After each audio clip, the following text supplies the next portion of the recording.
Nah, kesempatan pagi ini saya akan berbagi sharing dengan saudara satu pengajaran firman Allah yang pagi ini saya berikan judul kita menjadi seperti yang kita pikirkan.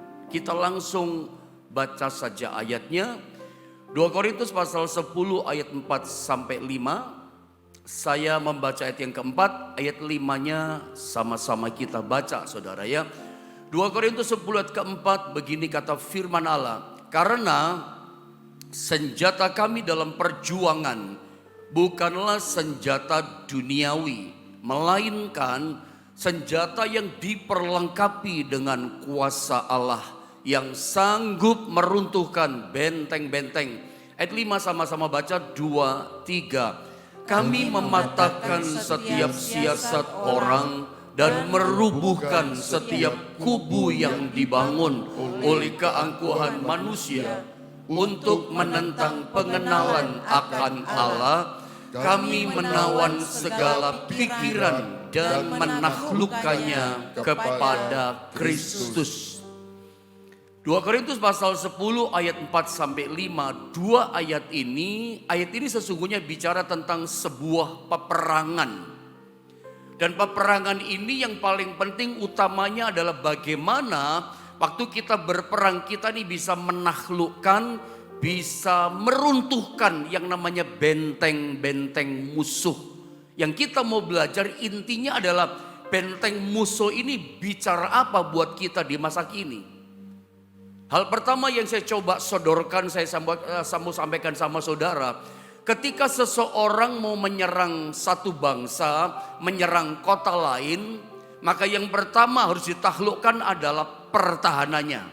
Di masa lalu, sebutlah di masa perjanjian lama atau di masa sejarah, di masa lampau, kalau satu bangsa, satu kota dia invasi menyerang satu bangsa lain atau kota lain, maka yang pertama dilakukan oleh bangsa itu adalah serang dulu pertahanannya, runtuhkan dulu pertahanannya.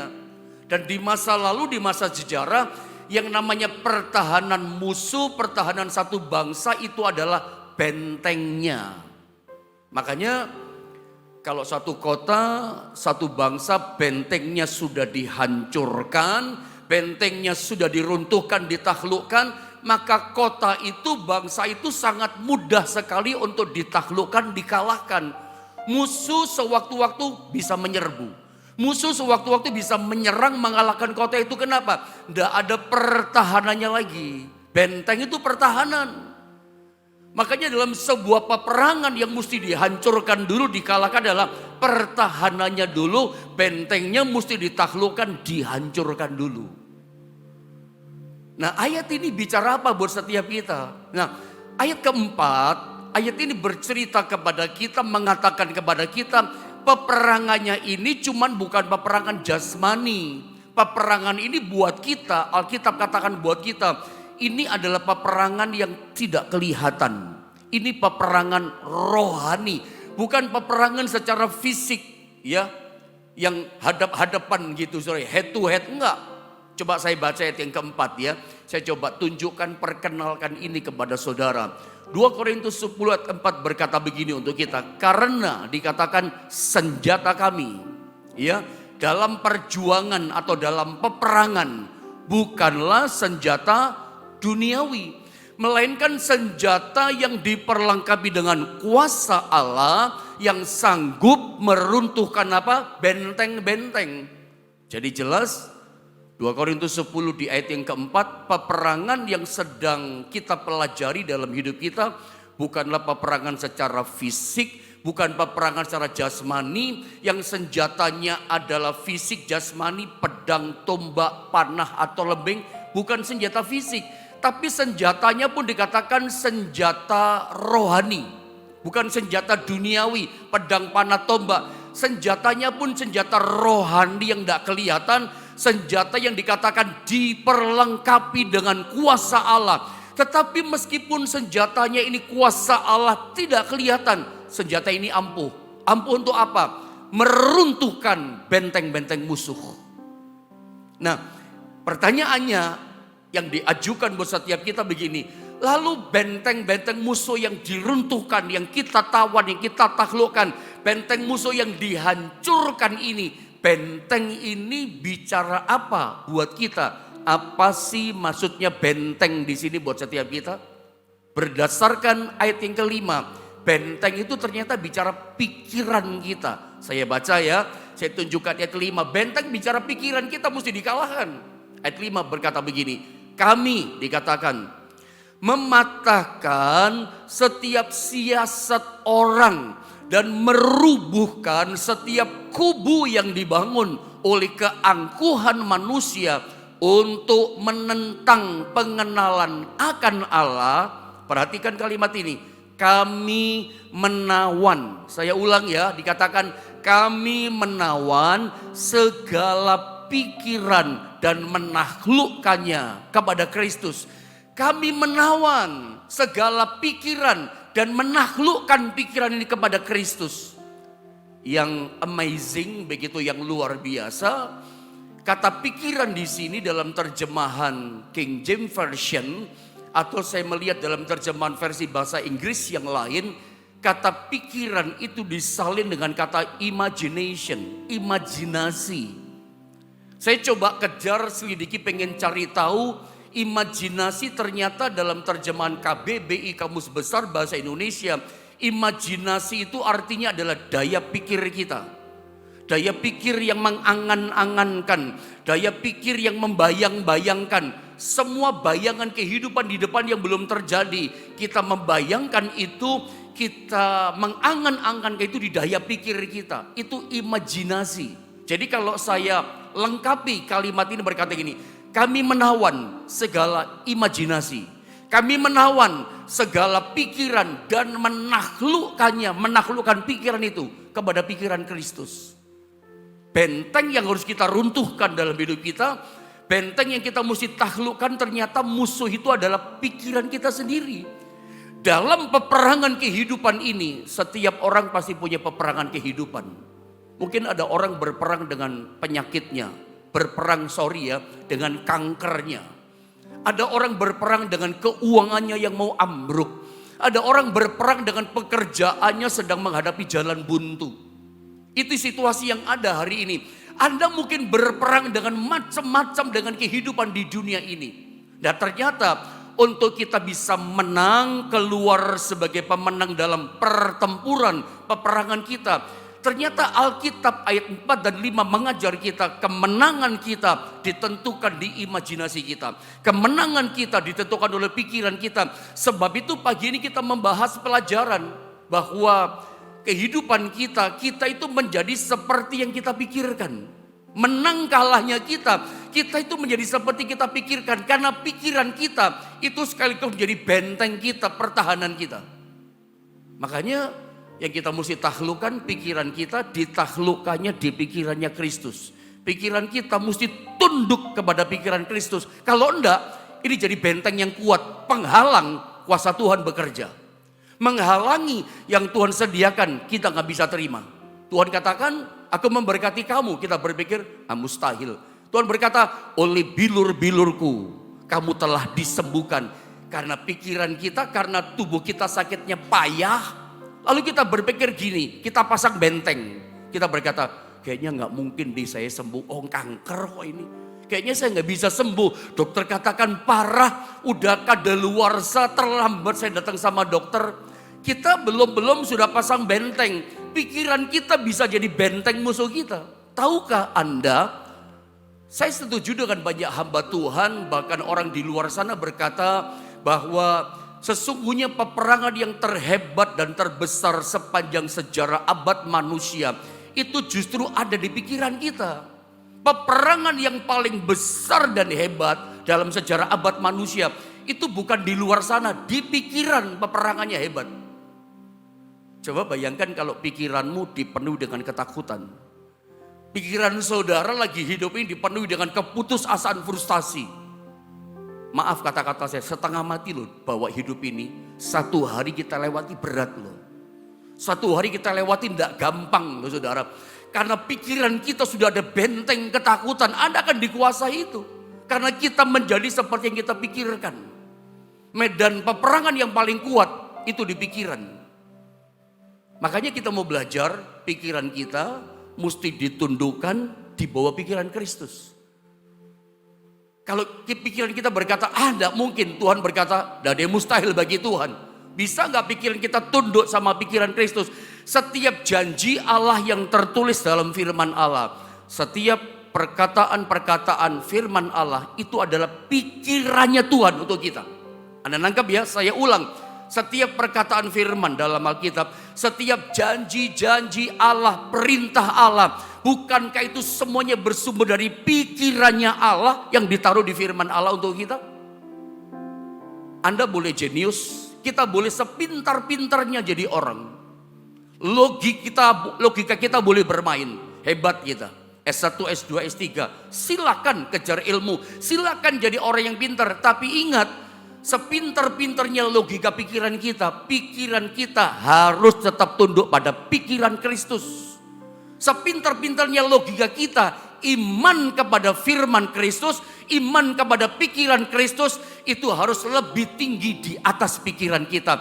Pokoknya begini singkatnya pendeknya, pikiran kita harus bisa ditundukkan dengan pikiran Kristus. Kadang-kadang pikiran kita berkata, kayaknya gak bisa, kayaknya gak mungkin. Tapi firman Allah berkata, bisa mungkin, aku lebih besar dari masalahmu. Bisa tunduk gak pikiran kita? Kalau kita gak bisa tunduk, itu benteng mesti ditundukkan, dihancurkan, ditaklukkan. Sebab musuh kegagalan kita itu apa? Pikiran kita. Kita jadi seperti yang kita pikirkan. Saya kasih contoh. Contoh lihat dalam Bilangan pasal 13 ayat 17 sampai 20, tidak usah dibaca. Ini kisah tentang 12 pengintai. Dalam ayat 17 sampai 20, Musa hanya memerintahkan 12 pengintai hanya untuk mensurvei. Lihat ya, keadaan tanah di sana baik atau tidak, subur atau tandus. Kamu lihat ya penduduknya. Penduduknya banyak atau sedikit di tanah Kanaan. Mereka itu orang-orang yang kuat penduduknya atau orang yang lemah. Kamu lihat pohon-pohon di sana. Pohonnya subur gak? Pohonnya menghasilkan buah enggak? Gimana keadaan pohon-pohonnya? Ada penghasilannya enggak? Ada keuntungannya enggak? Lihat, kota Kanaan itu punya pertahanan kubu atau tidak? Suruh mensurvei saja. Suruh mengamati, melihat. Enggak boleh bikin trik. Enggak boleh menyerang apapun. Hanya mengamati seluruhnya saya turun dilihat. Itu perintah Musa kepada 12 pengintai dalam Bilangan 13 ayat 17 sampai 20. Lalu dalam gambar berikutnya saya tunjukkan 12 pengintai pulang kasih laporan. Kita lihat 10 pengintai itu bikin laporan yang langsung membuat pikiran mereka tertutup semuanya. Shut down everything semua, tertutup pikiran mereka. Langsung putus asa. Sebab di ayat Bilangan 13 ayat 27 sampai 33, kalau Anda baca di ayat ini, saya baca sedikit saja ya. Saya terangkan pendek, nanti saya mau bicara sesuatu yang lebih penting dari ini, perhatikan. Mereka menceritakan 10 pengintai kepada Musa dan bangsa Israel tentunya. Kami sudah masuk ke negeri kemana kau suruh kami. Dan memang negeri itu berlimpah-limpah susu dan madunya. Dan inilah hasilnya. Mulai mereka bikin laporan. Hanya kata mereka, bangsa yang diam di negeri itu kuat. Kuat-kuat dan kota-kotanya berkubu, dan ini betul ya laporannya, dan sangat besar. Juga keturunan Enak, suku bangsa Enak telah kami lihat di sana. Orang Amalek diam di tanah Negeb, orang Het, orang Yebus dan orang Omori diam di pegunungan, orang Kanaan diam di sepanjang laut dan sepanjang tepi sungai Yordan. Ayat 31 lewat terus, 31 lewat, next. Tetapi orang-orang yang pergi ke sana bersama-sama dengan dia berkata, kita tidak dapat maju menyerang bangsa itu. Ini 10 pengintai, pikirannya disampaikan lewat perkataan. Kita gak bisa maju menyerang bangsa itu. Kenapa? Karena mereka lebih kuat daripada kita. Terus juga kami lihat di sana orang-orang raksasa, orang Enak yang berasal dari orang-orang raksasa, dan kami lihat diri kami seperti belalang raksasa dibanding belalang kami kecil, dan demikian juga mereka terhadap kami. Terus juga mereka menyampaikan kepada orang Israel kabar busuk 10 pengintai ini tentang negeri yang diintai mereka dengan berkata, negeri yang telah kami lalui untuk diintai adalah suatu negeri yang memakan penduduknya. Padahal enggak ya. Ini kan pikiran mereka yang ngawur ya. Penduduknya dan semua orang yang kami lihat di sana adalah orang-orang yang tinggi-tinggi perawakannya. Intinya begini, mereka berkata apa? Kita nggak bisa masuk. Kita nggak mungkin bisa maju menyerang mereka. Mereka lebih kuat dari kita. Mereka raksasa, kita belalang. Kita dimakan sama mereka. Bahkan dikatakan kita ditelan. Tanpa dikunyah, ditelan. Gelap, langsung ditelan. Langsung takut. Saya katakan tadi di bagian cerita ini. Itu pikiran mereka langsung tertutup loh orang Israel. Langsung tenggelam pikiran mereka. Langsung sudan everything. Nggak bisa mikir apa-apa. Oh kalau gitu kita nggak bisa maju ya. Ya sudah pulang saja kita balik ke Mesir. Perhatikan, yang diamati mereka olah di pikiran dan mereka laporkan. Akhirnya apa? Mereka takut. Beda dengan Yosua dan Kaleb. Makanya dari mayoritas, termasuk 10 pengintai ya, mayoritas bangsa Israel yang keluar dari tanah Mesir, semuanya gagal. Semuanya mati di padang gurun. Semuanya tidak bisa mendapatkan kemenangan janji Allah memasuki tanah Kanaan. Kenapa? Kita jadi seperti yang kita pikirkan. Mereka berpikir gini, oh berarti kita gak bisa masuk ya. Masalahnya lebih besar dari kita. Sana raksasa mereka kuat, kita gak mungkin bisa mengalahkan mereka. Langsung tenggelam pikiran mereka.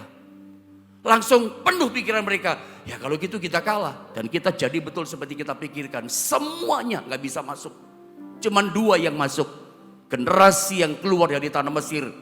Semua yang lahir di tanah Mesir cuman 2 orang masuk. Yosua dan Kaleb. Bagaimana kita bisa menaklukkan raksasa masalah? Lihat sikap optimis, pikiran optimis daripada Kaleb dan Yosua. Mereka berkata begini, kemudian Kaleb mencoba menenteramkan hati bangsa itu di hadapan Musa. Katanya, apa kata Yosua sama Kaleb?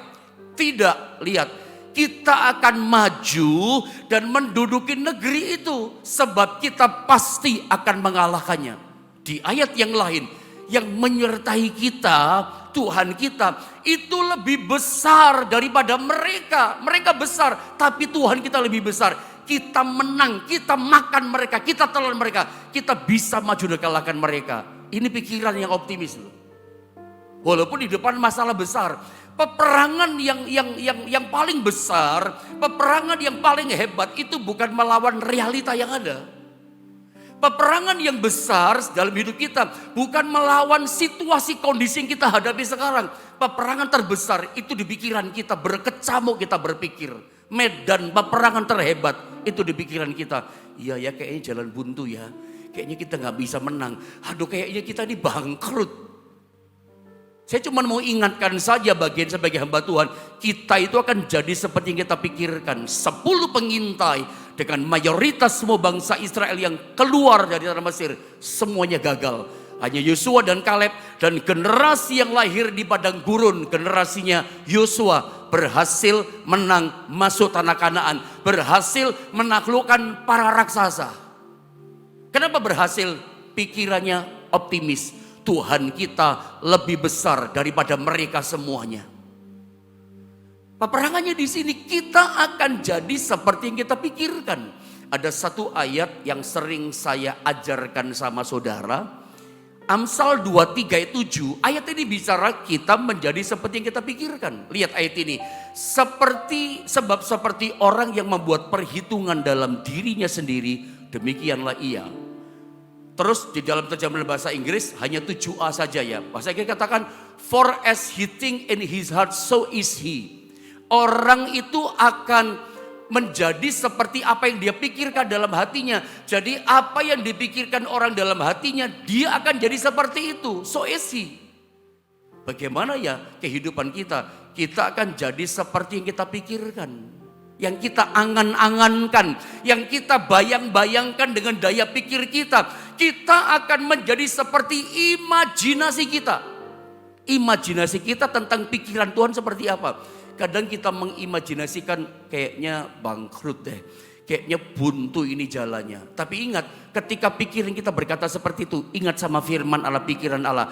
Pikiran kita harus tunduk kepada pikiran Kristus. Tapi firman Allah berkata, dia sanggup menolong aku. Tapi firman Allah, pikiran Tuhan berkata, dia lebih besar dari segala masalahku. Biarlah benteng itu ditaklukkan.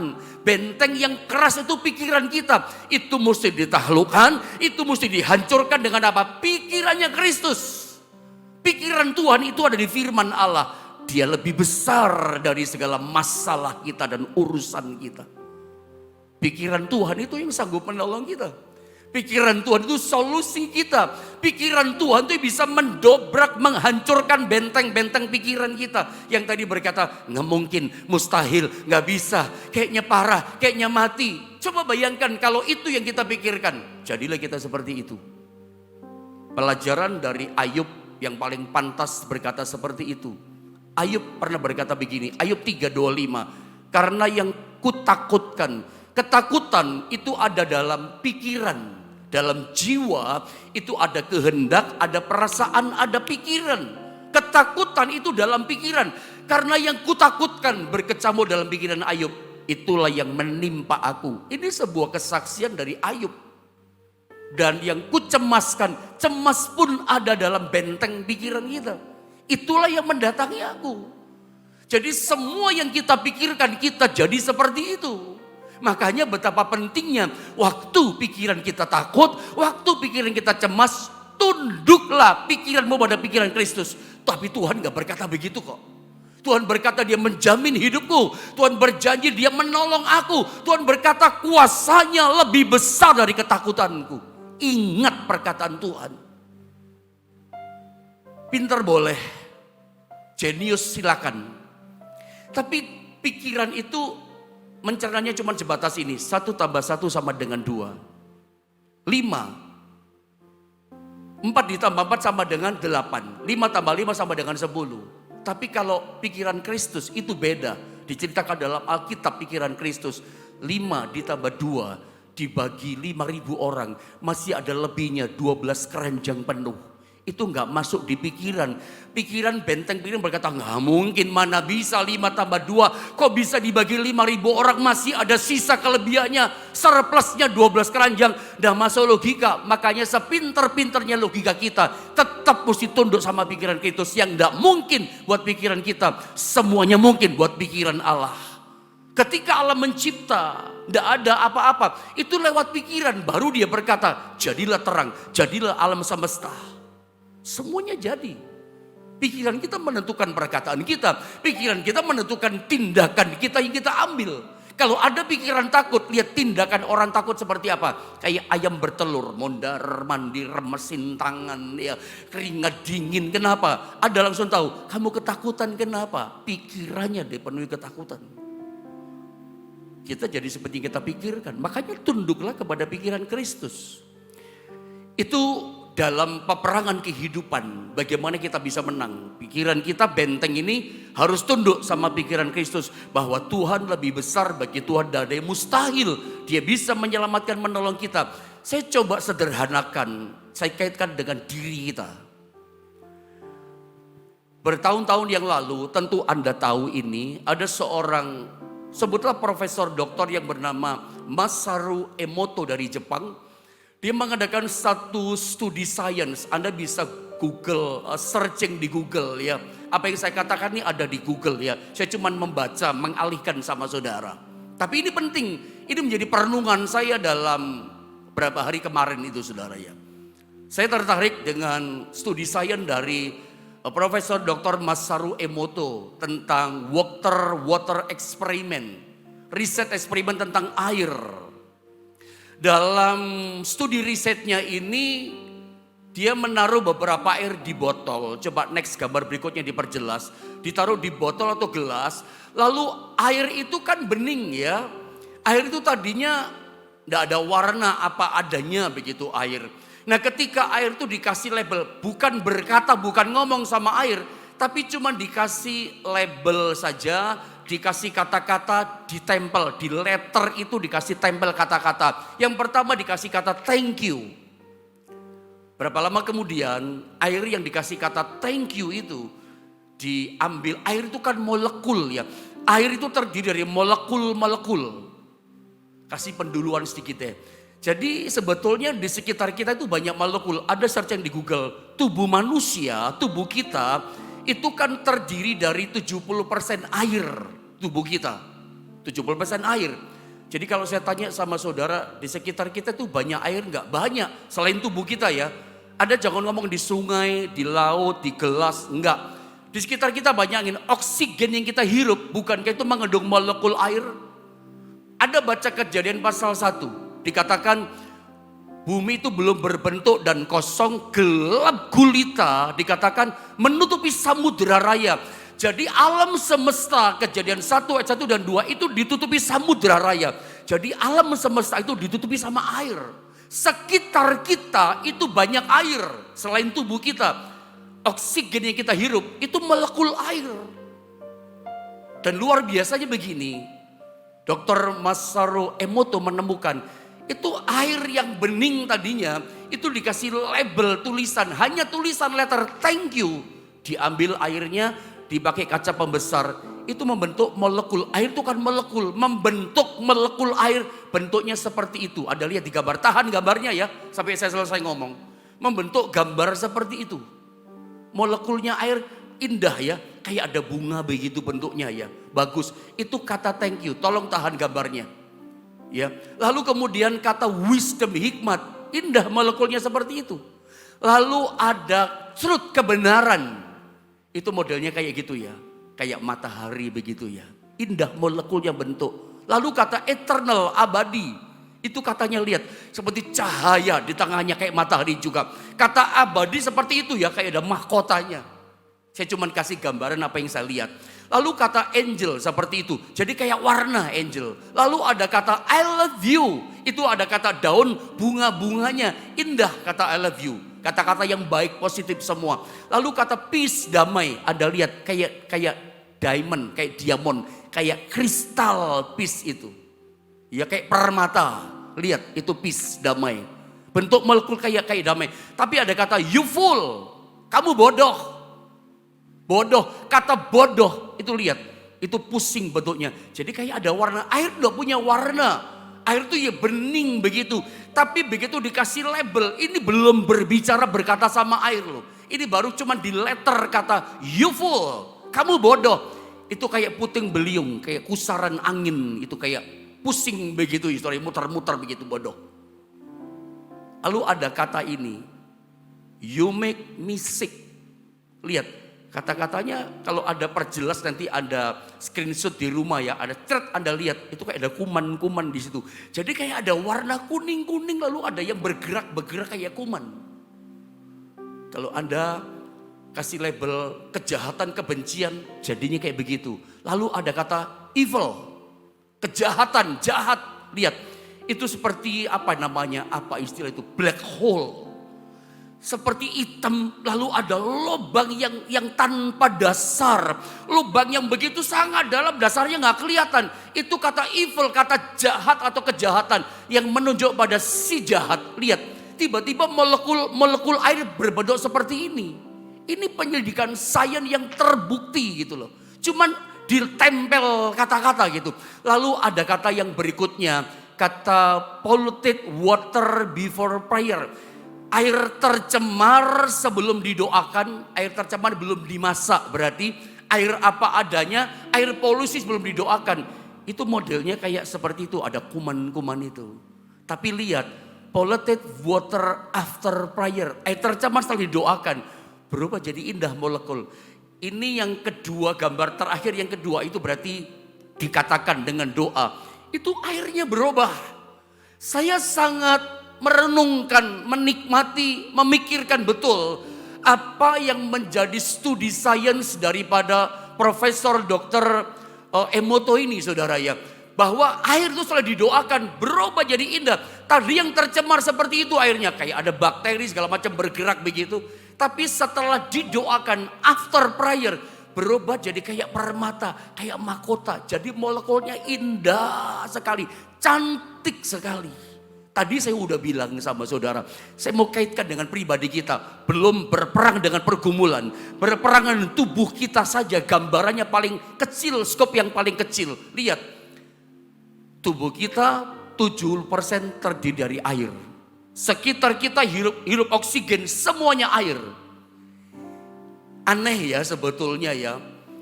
Itu belum berkata, air itu kan tidak pernah menempuh dunia pendidikan, nggak pernah belajar membaca bahasa Jepang, tapi bisa mengerti, ngomongnya bagaimana ya, bisa ngerti bahasa Jepang gitu loh. Nggak pernah belajar bahasa Jepang kan air itu, tapi bisa mengerti bahasa isyarat. I love you, truth, kata eternal, kata wisdom, kata peace. Tapi begitu kata youthful, kata tentang kebencian, kejahatan, itu tiba-tiba. Makanya gini ya, singkatnya begini ya. Ketika Anda mengucapkan saya bodoh, atau Anda mengucapkan saya lemah, atau saya penakut, saya putus asa, atau Anda mengucapkan kata-kata kejahatan, Anda ada kejahatan, kebencian, dalam mulut kita, dalam pikiran kita baru memikirkan saja. Walaupun Anda gak usah nempel label kata kebencian, hate, Anda gak usah mikir kata-kata dengan label macam-macam. Apa yang Anda pikirkan, air di tubuh kita 70% itu pasti bisa membaca itu. Makanya tanpa sadar, begitu kita memikirkan sesuatu ketakutan, memikirkan sesuatu kebencian, benci sama seseorang, itu tanpa kita sadar, semua tiba-tiba apa ya, metabolisme dalam tubuh ini berubah, tiba-tiba berubah. Karena tubuh kita itu air, molekulnya metabolisme berubah semua. Saya baru menyadari ini, iya ya. Tubuh kita pun tergantung dari yang kita pikirkan. Damainya hati kita tergantung kita pikirkan. Belum lagi kita berkata, itu baru mikir. Belum kita berkata kepada tubuh. Belum lagi kita berkata kepada masalah. Kita skopnya bicara tentang kita itu menjadi seperti kita pikirkan. Hari ini apapun yang sedang Anda hadapi, mungkin masalahmu berat atau sakitmu berat. Saya boleh kasih pesan khusus ya. Ini saya pikir bukan mengada-ngada yang saya katakan. Medis mengatakan, orang-orang yang rohaniawan mengatakan, maaf ini saya katakan, seringkali orang kanker ini, kanker itu karena menyimpan kebencian. Masuk akal ya. Karena kebencian atau juga karena makan. Bukan harus selalu kebencian, tapi juga karena faktor makanan juga bisa. Tapi kebanyakan karena kebencian. Mikir benci sama ini gak selesai. Itu merubah molekul. Apa ya, semua unsur dalam tubuh kita tiba-tiba berubah dari yang kita pikirkan. Kalau Anda mau sembuh, ya pikirannya mesti sembuh. Tidak ada lagi pikiran kebencian sama seseorang, lepaskan pengampunan. Kebencian kepada suami, lepaskan kepada istri. Kebencian kepada siapa saja, kepada orang yang Anda kenal, lepaskan itu. Bebaskan pikiranmu, bersih dari macam kebencian, bersih dari si jahat pikiran. Pikirkan yang baik. Makanya Paulus kepada jemaat di Efesus sama Filipi itu pasal terakhir ya. Dia mengatakan suruh memikirkan yang manis, yang indah, kebajikan, sedap didengar, patut dipuji. Pikirkanlah semua itu. Nggak boleh mikir yang rugi, mikir bangkrut, mikir kalah, mikir kejahatan. Pikirkan semua yang manis. Karena kita menjadi seperti kita pikirkan. Berpikirlah, aku menang bersama Tuhan. Memang masalahku besar, tapi Tuhanku lebih besar. Itu tertanam di pikiran kita. Itu menguasai pikiran kita. Benteng-benteng setan, benteng pikiran kita hancurkan, kita taklukkan bersama pikiran Kristus. Makanya betapa pentingnya firman Allah. Sebab firman Allah, pikiran Kristus. Kalau Anda malas dengar firman, Anda malas baca firman, bagaimana kita bisa menang? Benteng pikiran yang tidak sejalan dengan pikiran Kristus itu hanya hancur oleh firman. Selalu ingat kembali pada firman. Firman Tuhan berkata begini. Firman Tuhan berkata, dia kekuatanku, dia ketenanganku, dia kemenanganku. Lawan balik dengan pikiran Kristus. Pikiran kita hari ini mesti tunduk pada pikiran Kristus. Karena kita menjadi seperti yang kita pikirkan. Kalau kita berpikir, aku menang bersama Tuhan, Anda pasti menang. Anda boleh berpikir ada jalan keluar. Karena Tuhan semuanya melihat juga di pikiran, di hati kita. Yang kita pikirkan di hati kita. Saya percaya tidak ada yang kalah. Semuanya sembuh, semuanya sehat, semuanya mengalami kemenangan, semuanya mengalami mujizat, semuanya mengalami keajaiban. Berdasarkan yang kita pikirkan. pikirkan Tuhan dan firman-Nya, kita menang bersama dengan Dia. Mari kita sama-sama berdoa menyembah Tuhan.